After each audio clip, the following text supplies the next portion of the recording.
Good morning students. Geography Unit 1 Interior of the Earth. So the first thing is Earth is a homeland and it is a dynamic planet. Earth's surface consists of mountains, plateaus, plains and deep valleys. The Earth's surface is constantly undergoing the changes. It's inside, both inside the Earth and outside the Earth. Students, have you ever wondered what is the content of interior of the Earth and what is the Earth made up of? Let's see in this lesson the interior of the Earth.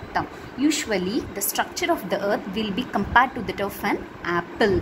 That is because it consists of shells.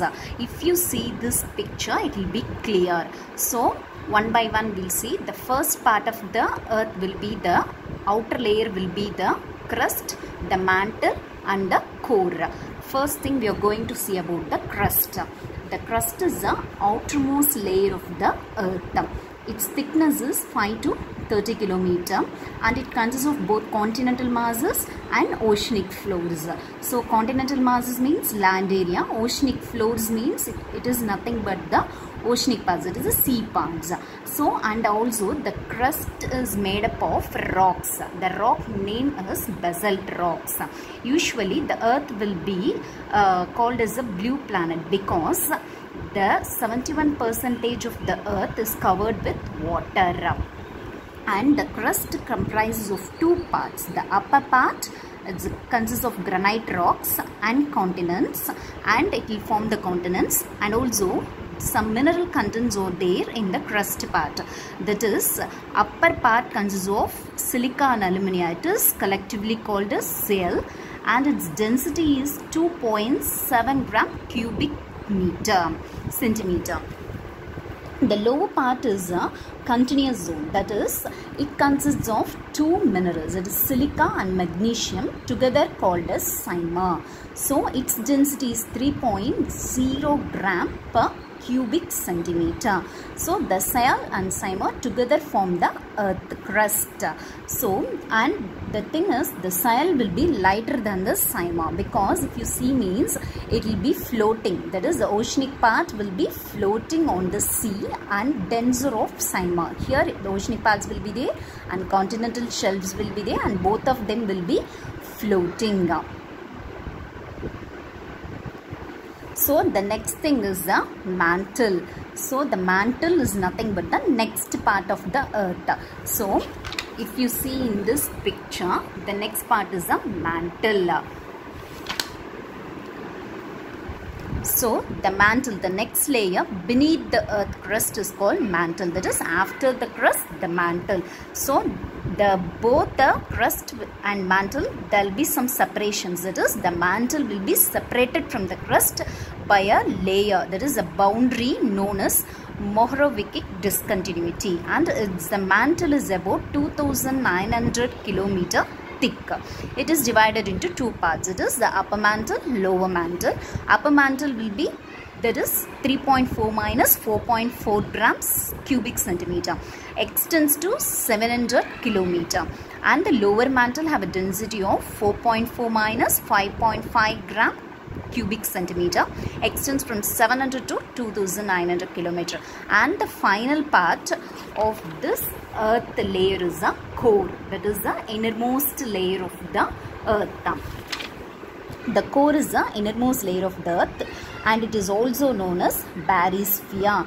It is separated from that is, it will be separated from the mantle, that is upper mantle and lower mantle, it will be separated, that is the core part. This boundary is known as Weichardt-Gutenberg discontinuity. The core is also divided into two parts, it is the outer core and the inner core. So the outer core will be 2,900 to 5,150 km. The inner core consists of, that is, the outer core will be in the form of liquid state and the inner core will be in the form of solid state, and it consists of the composed of minerals, it is nickel and ferrous. It is together called as knife. So the central core has very high temperature and pressure. That is, the central part of the core has high temperature and pressure. It extends from 5,150 to 6,370 km. The average density of core is 13.0 gram cubic centimeter. And also if you see the whole picture, the crust forms only 1% of the volume, 1% volume of the earth. Remaining 84% will be mantle and 15% will be the core. So next we are going to see about the earth movements. So the earth movements. Still now what we have seen is the interior part of the earth. It is the earth's interior part consists of the outer layer core and then mantle, upper mantle, lower mantle, and the interior part core, that is the outer core and inner core. Next we are going to see about the earth movements, how the earth is moving, that is both inside and outside. So the lithosphere is broken into a number of plates known as lithospheric plates. So each plate, that is whether oceanic or continental, moves independently over the asthenosphere. It is called as asthenosphere. Asthenosphere is nothing but a part of the mantle that flows and moves the plates of the earth. That is, it is a part of the mantle and it moves the plates of the earth. So here whatever movements happening inside or outside the earth is due to tectonic activities, and it is known as tectonic movements. So the energy required to move these plates, that is the earth plates inside, if it moves only, the outer part of the earth will get moved. It is mainly due to the internal heat of the earth. Due to the heavy heat inside the earth only, the movements will be happening. So the movements will be different in different directions and the speed will be different. So at places, these plates move away from each other, creating wide rifts. Wide rifts means that is it uplifts on the earth's surface. At some places, these plates are closer, and when oceanic plates collide with the continent, this plate movements will be happening. That is the lithosphere, asthenosphere plate movements will be happening both in the continental shelf as well as in the oceanic trends. So as a result, the pressure from the rocks will be heats up and melt. It is known as molten rocks. That is, molten rocks means it will be in the form of molten, that is volcanic movements. Due to these movements of the earths, that is the tectonic movements only, the volcanoes are being formed. Alternatively, the two plates movements, due to that is the continental plate movement and oceanic plate movement will make a folding.